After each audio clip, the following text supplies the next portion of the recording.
अगर आप घर पे फुल बॉडी एक्सरसाइज करना चाहते हैं, आप जिम नहीं जा सकते, तो मैं आपको बताता हूँ कि आपको कौन कौन सी एक्सरसाइज करनी चाहिए और पूरी बॉडी की कौन कौन सी एक्सरसाइज होती हैं। तो सबसे पहले मैं आपको बताऊंगा बाइसेप्स की। बाइसेप किसे कहते हैं? बाइसेप कहते हैं इस जगह को। ठीक है, ये आपका बाइसेप होता है। तो सबसे पहले एक्सरसाइज जो आपने बाइसेप की करनी है, वो आपने ऐसे सीधा खड़ा होना है, सीना आपका बाहर को होगा और हाथ थोड़ा सा आपका आगे होगा, और आपने ये 3 सेट लगाने हैं इसके। 15-15 के लगाएं, 20-20 के लगाएं। एक एक्सरसाइज होगी। दूसरी एक्सरसाइज है, आपने इसे हैमर कर्ल कहते हैं।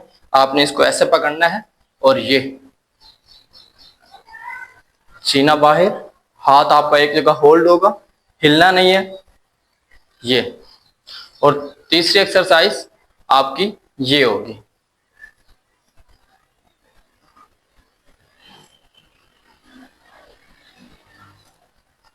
ठीक है, 3 एक्सरसाइज हो गई। और चौथी एक्सरसाइज, आप कुछ भी रख लें, बेंच रख लें, कुर्सी रख लें, कुछ भी, आपको सीधा ऐसे बैठना है। ये आपका अगर सीधा है तो इसको 90 डिग्री की उस पे रखें। ठीक है, और इसको ऐसे रखें, अपने हाथ को इधर, इसको हिलना नहीं चाहिए। आपका सीना बाहर को और पीछे, ये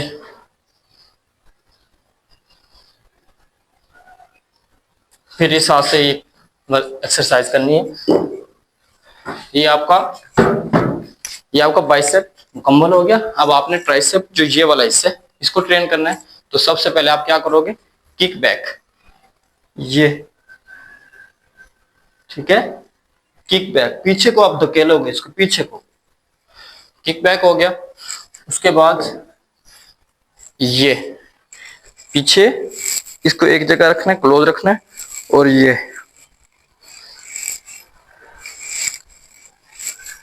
बैठ के भी लगा सकते हो इसे, आप खड़े होके भी लगा सकते हो।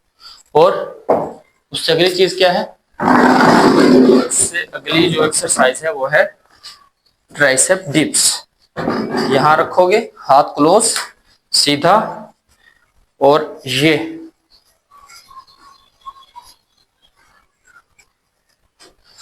ट्राइसेप की मुकम्मल हो गई। अब आपको बताना है शोल्डर। शोल्डर आपने कैसे राउंड करना है, ये वाला शोल्डर। तो सबसे पहले साइड रेज लगाओगे ऐसे सीधा, और ये हिलना नहीं है, एक जगह पे रहना है, थोड़ा सा आगे को आप झुके होगे। ठीक है, फिर है फ्रंट रेज। फ्रंट रेज में क्या है? आपने ऐसे करके आगे को 3-3 सेट इसके हो गए। फिर है शोल्डर की बैक को कैसे ट्रेन करना है, ऐसे झुक के,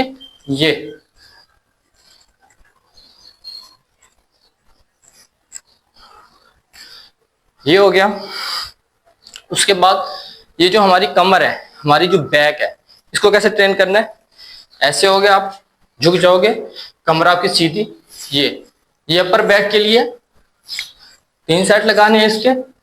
और फिर लोअर बैक के लिए इसको इकट्ठा करना है, और ये ऐसी एक्सरसाइज है घर में ही आप अपनी बॉडी बना सकते हैं। उसके बाद आप लेग्स की एक्सरसाइज है, इसको थोड़ा सा नॉर्मल रखना है, इसको कहते हैं नॉर्मल स्क्वाट्स। इसको इधर रखा, और ये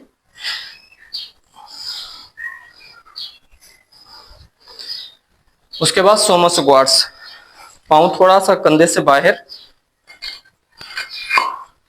और ये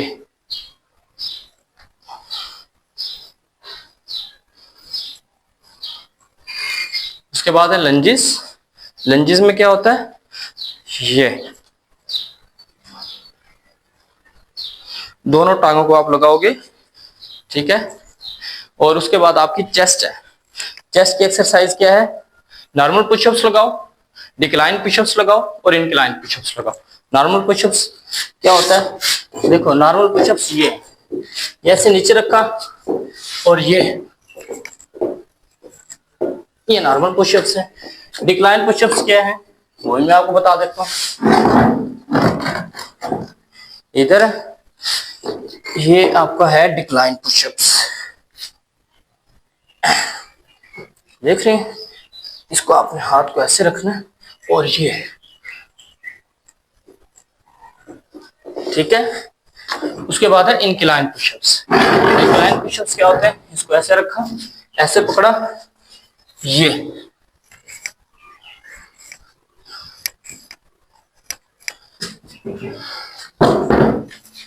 होल बॉडी की, पूरी बॉडी की मैंने आपको एक्सरसाइज बता दी। आप घर पे इजीली कर सकते हो 2 ईंटों की मदद से। अगर आप मोटे हो, आपका फैट खत्म हो जाएगा, चर्बी आपकी पिघल जाएगी। अगर आप स्किनी हो, दुबले हो, तो इससे आपका वेट बढ़ेगा।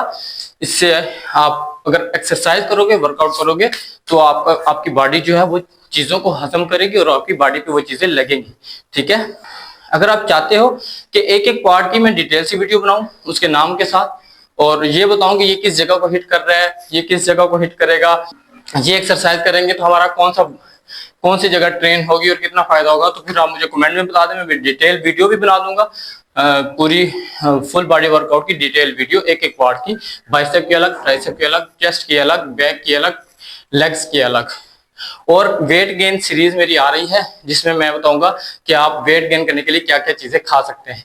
मैंने सिर्फ 40 दिन के अंदर 4 किलो अपना वेट गेन किया, 4 से 5 किलो, 4.5 किलो वेट गेन किया मैंने, और अभी मजीद मैं वेट गेन कर रहा हूँ। लेकिन रमजान है, इस वजह से मैंने अपना वर्कआउट जो है वो कम किया हुआ है। और आपको पता है रमजान में इबादत को जो है वो ज्यादा टाइम दिया जाता है। ईद के बाद इस सीरीज को मैं शुरू कर रहा हूँ। मैं बताऊंगा क्या क्या खाना है, कैसे कैसे खाना है, और आप प्रोटीन जो है, अगर आप सप्लीमेंट यूज नहीं कर रहे तो फिर किन चीजों की मदद से आप अपनी प्रोटीन पूरी कर सकते हो।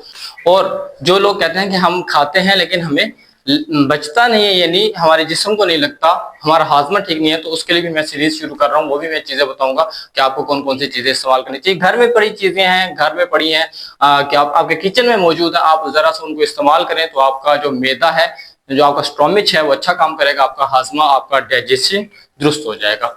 अगर आपको इस तरह की मजीद वीडियोस देखनी है तो लाइक करें और कमेंट करें। शुक्रिया।